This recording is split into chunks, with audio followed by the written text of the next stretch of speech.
Hello everyone and welcome. My name's Simon. We are the Whales of Wall Street. We have an exciting AMA here with Powerledger and Dr. Jemma. Super excited about this one. Absolutely fantastic insight. So without further ado, let's go straight into it.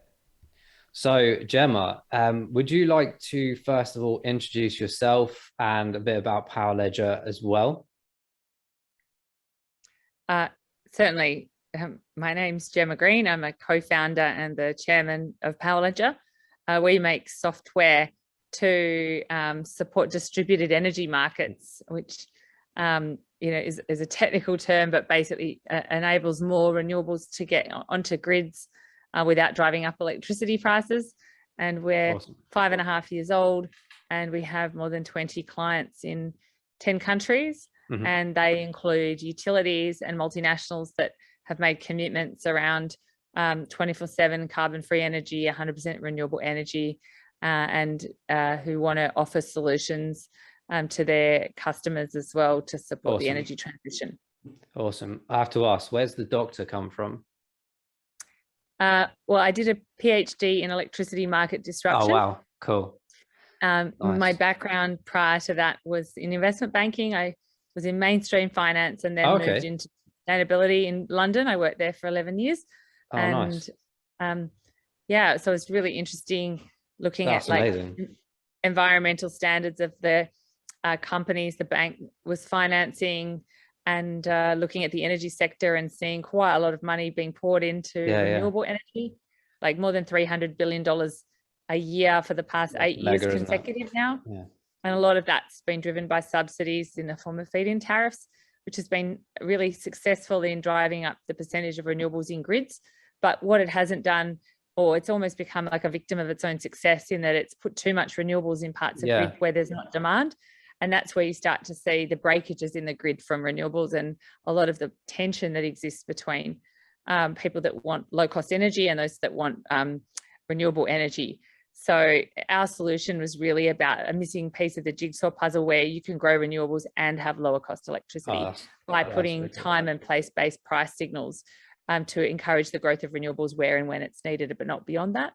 Awesome. And so it was really about looking at how do we move away from a subsidy based paradigm, which has been the first phase of growth in renewables, to the next phase, which is getting to double-digit percentages without pushing up electricity prices. Because what you can see in countries that have high penetration of renewables is they have the highest electricity costs in the world, driven by that subsidy model and a very centralized model.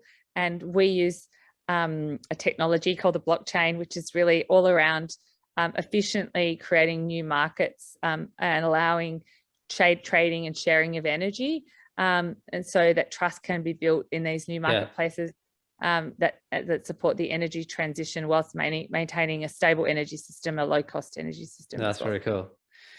Well, actually, you kind of answered 2 or 3 points to the first question, so I can pretty much skip that one. That's really cool. So I guess this is actually a few of my questions before we go into community ones. So obviously I've been following you guys for some time, especially in the stuff that you're doing in Australia.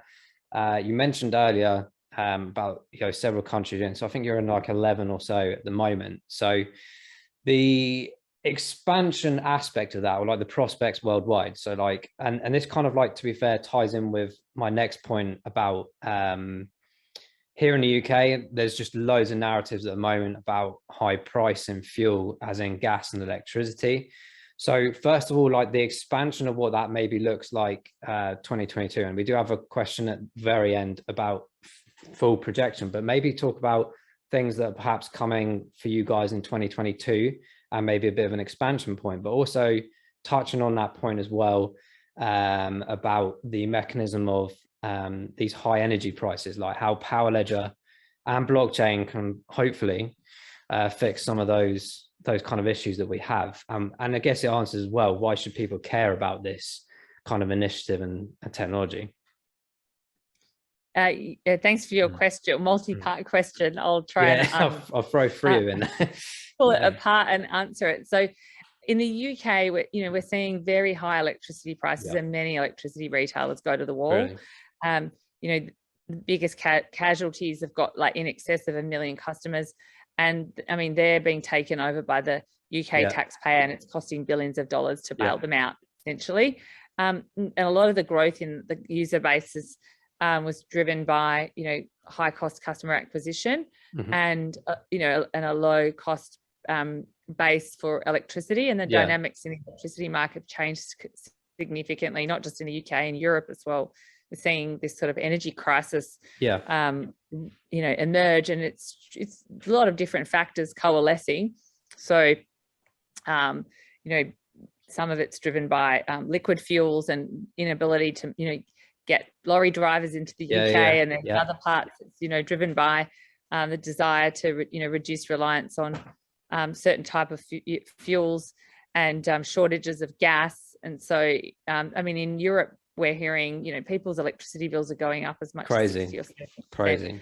And so, people are having to choose between eating and heating.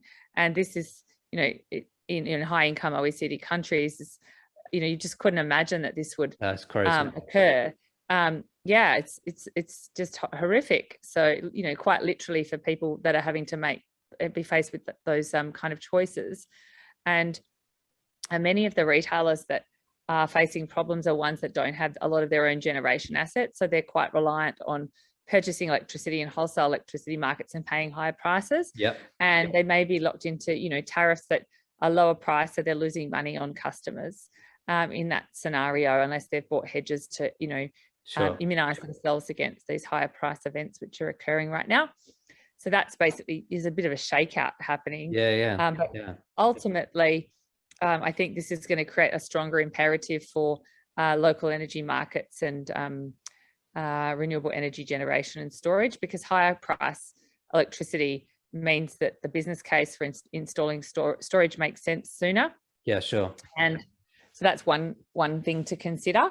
But then in terms of making the best use of that, if you've just put a household battery in and it's just to supply yourself, that's obviously going to derive you a certain amount of benefit. But if you can also sell electricity or store other people's electricity in your battery and then dispatch it later, that's additional income streams for your battery. And that's what we call like a local energy market. And in Europe, there was a directive from 2018 called the Clean Energy Package, which is being implemented now across the EU, which is basically creating energy sharing and energy communities. Just as we leave in the 27 member states, they're putting through their parliaments now rules around that. And so it's been a long time coming, but it's actually very perfectly timed around this situation. So I think that there'll be a greater sense of importance around local energy and close proximity trading, and some of the regulations off the back of that are encouraging close proximity trading through lower network fees for energy that is procured and consumed in close distance to each other. So the preconditions, I think, are there to really respond to this energy crisis in the European context. And in other places, for example, in the US, there was a rule change called POWR 2222, which got announced in September 2020, which is being in the process of being implemented, which will do very similar things. That's cool.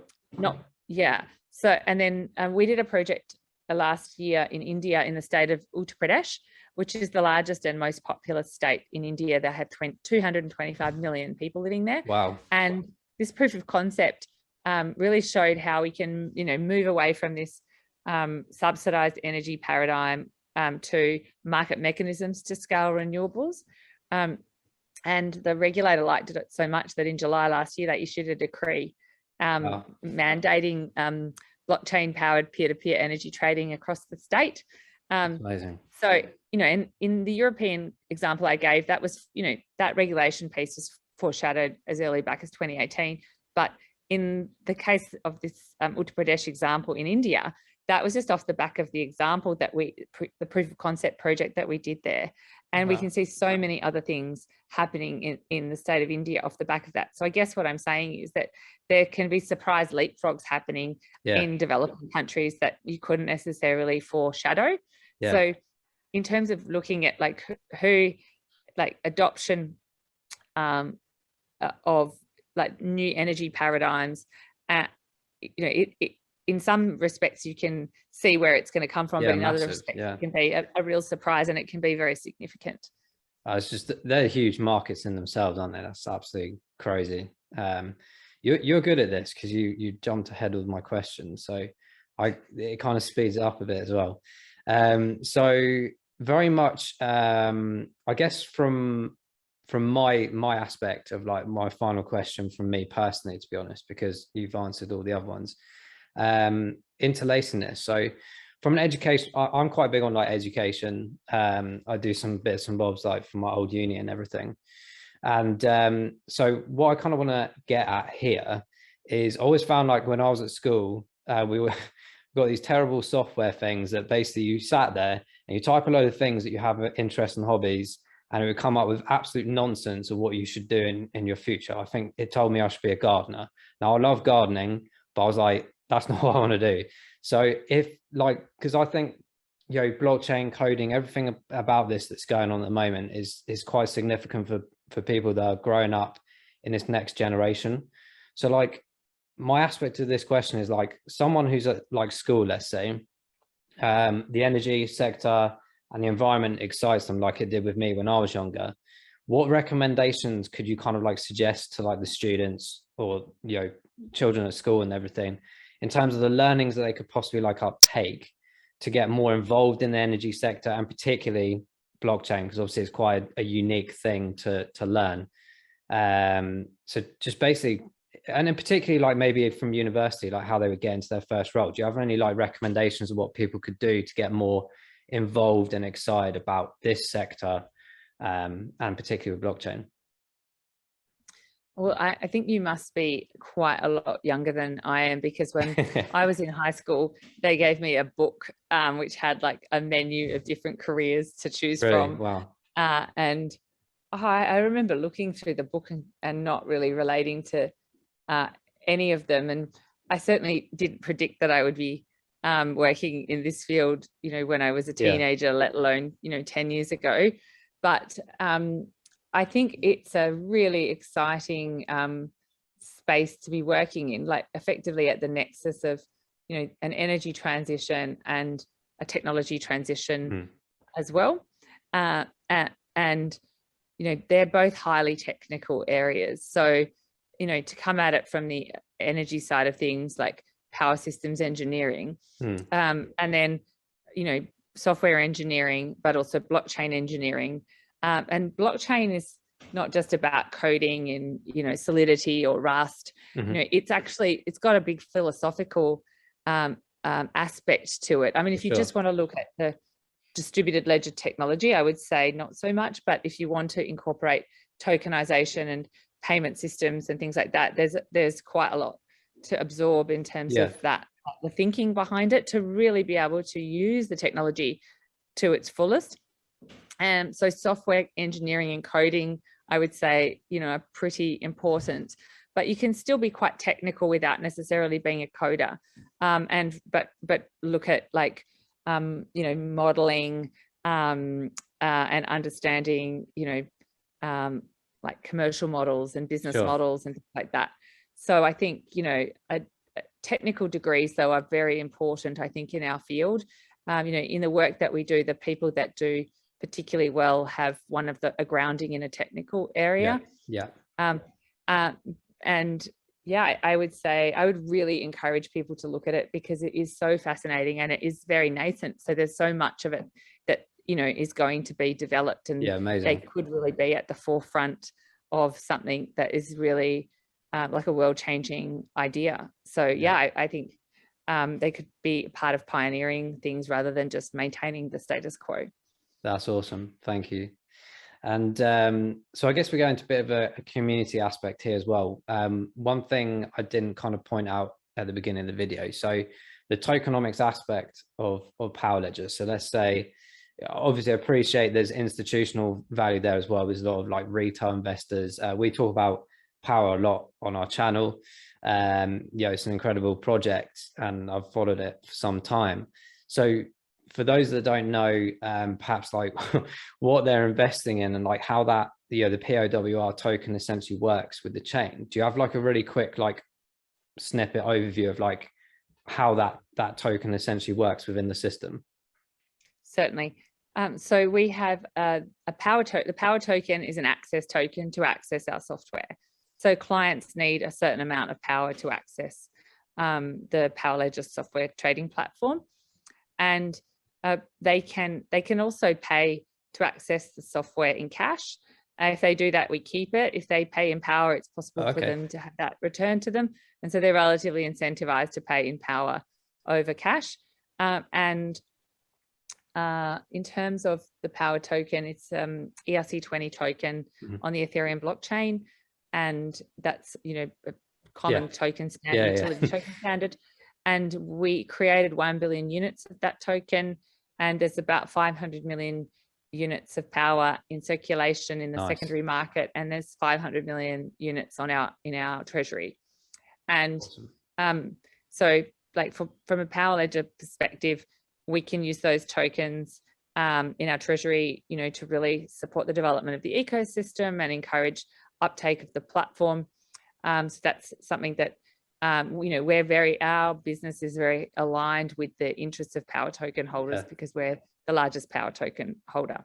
That's really cool. And then in terms of the secondary market, it's listed on more than a dozen exchanges, and I think in the last month, several $1 billion of power has been traded in the secondary market, and that's entirely organic. We don't pay market makers, so there's a lot of support and confidence in the POWR token, and we periodically publish reports in terms of utilization of the POWR token as an access token. But we created a new use case last year, which is staking power on our new blockchain, the Powerledger Energy blockchain, which is a Solana-based blockchain. So we've taken a clone.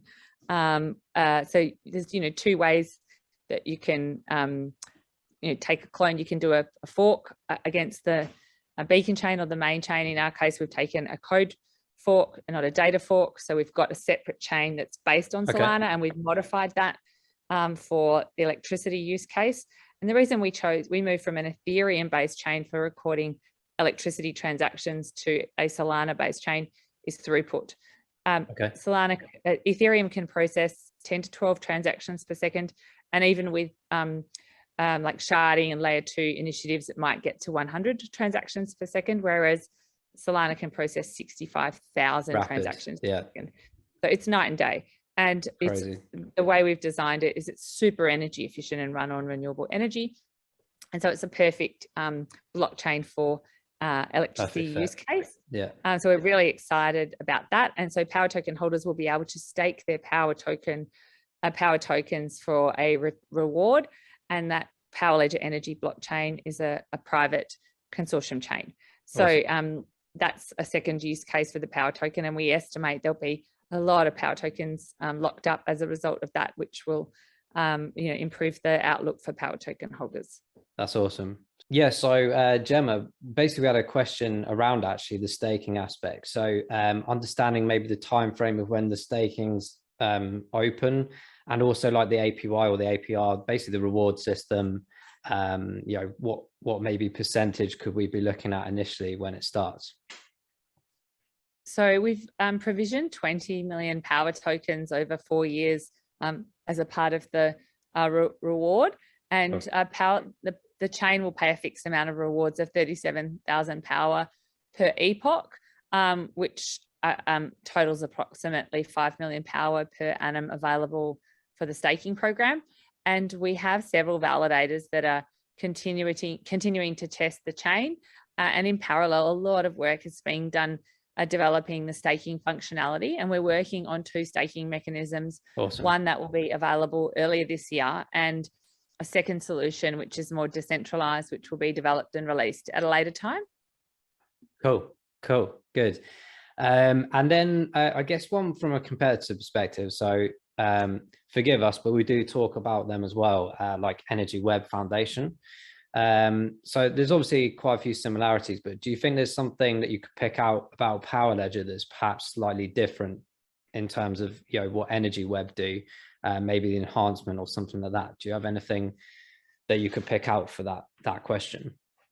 Well, I think that in terms of the POWR token, I mentioned before the secondary market and the strength of that.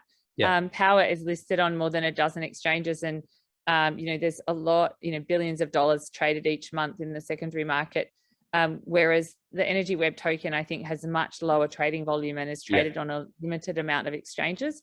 And I mentioned also that we don't support, we don't pay market makers to like artificially prop up the price. So I think that really differentiates us from other tokens in the market who do that. So you don't necessarily know, whether that price is really representative of the supply and demand dynamics in the market when you've got a market maker sitting behind them. And then in terms of what we're focused on, it's really both developing the blockchain solution, but also apps that sit on the blockchain. And I think that we have very big team that has power systems engineering expertise that have come from, very large multinationals that have a lot to offer the utility space. And that's how we're able to develop applications for that sector. So we're not just blockchain focused. I think we had this energy component, which is very strong in our team, that really differentiates us. Awesome. And I guess like a couple of other questions before the last one. So interlacing this, actually, this is more as well as a selfish question because I want to know myself. So basically someone has messaged in saying that they got solar panels on their house. So how can they tokenize the energy I produce using Powerledger to sell it back to the grid? So I guess on top of that question, I was going to ask, like, is there any particular things that people looking into the future, as it were, or the now, like trying to be a prosumer, I guess what they call it, so things that they might need to consider, like maybe device wise or hardware wise, to actually get involved in this and become obviously part of the ecosystem? Does that make sense? Yeah, it does make sense. Do you know where that person is based, like which country they're in? I don't know, actually. I'll definitely ping them on Twitter once they're done. But okay, we could pretend that they're in the UK, i.e. me. But I think I think there's a lot of people ask the similar question from across the world. So I think everyone's trying to move away from these big companies and try and do something for themselves for once. Yeah, so at the moment we are only in 11 countries. I think we've just signed another deal in South Africa, so we might now be in 12, but we're not in every country in the world. That was why I was asking the question. But for example, we are working in France and Austria. We have a project we're developing right now in New South Wales in Australia.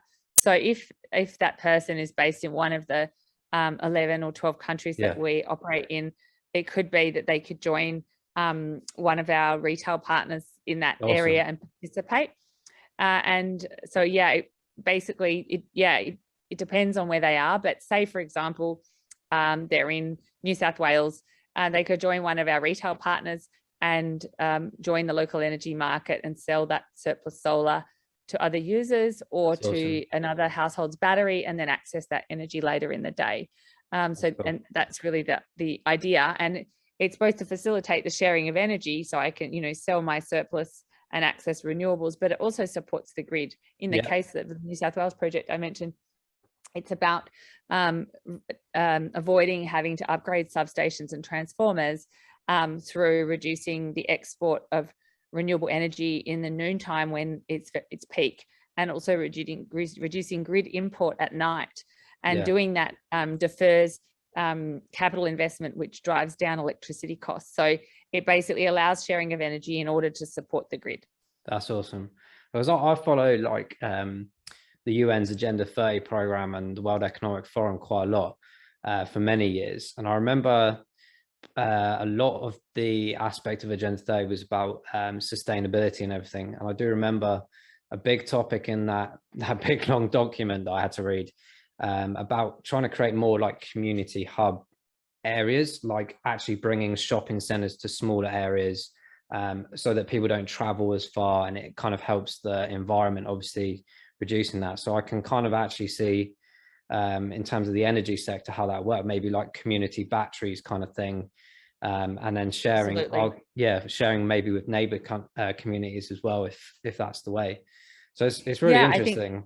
Really interesting. Household batteries and community batteries will be a part of this new energy paradigm. And I mean, the sustainable development goals, there are many that are looking at like ensuring renewable energy projects are developed consistent with that, but the SDGs don't actually take account of like this kind of issue of renewables not deployed in a sensible fashion, pushes up electricity prices and destabilizes the grid.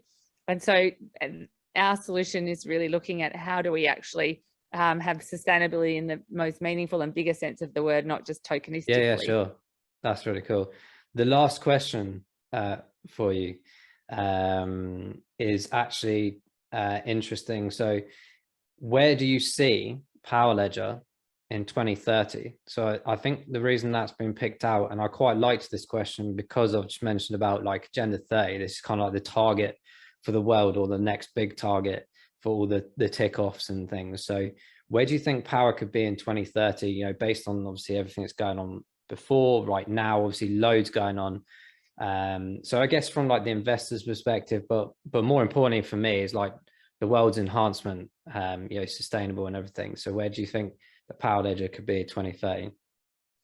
Well, in September last year, Powerledger committed to the 24/7 carbon-free energy compact initiated by Google and in partnership with the Sustainable Energy for All and the UN Energy. And the compact lays out a set of principles and actions that signees can commit to in order to adopt, enable and advance 24/7 carbon-free energy. And as a founding signatory, we made a commitment for 100% 24/7 carbon-free energy by 2025. And we also had committed to expand peer-to-peer trading networks to over 3 million prosumers by 2030, and help digitization of 20% of clean energy markets in that same time frame. So that I think in terms of 2030, there's like quite a few things that are really focus of our attention, including also enhancing the integrity of 20% of environmental commodity markets in that time frame, and lastly, decarbonising 20% of the global cryptocurrency market in that same time frame too. So they're very ambitious goals, but I think they're really important ones as well. And so I think that makes us very excited to get out of bed every day and work. That's really cool. Jemma, this has been like totally awesome. Like I said, we're a big fan of the project on the channel, and there's many out there that are, you know, growing with anticipation of everything that's going on. So, you know, obviously keep going. You're changing the world, which is incredible. You know, using the technology that you guys have, and pretty much I love the aspect of everyone actually potentially can be involved in this at some point in the near future. So, you know, absolutely fantastic. And thanks so much for your time, Jemma. My pleasure. Thank you so much for having me. Cool. Thanks, Jemma. We'll see you soon, hopefully.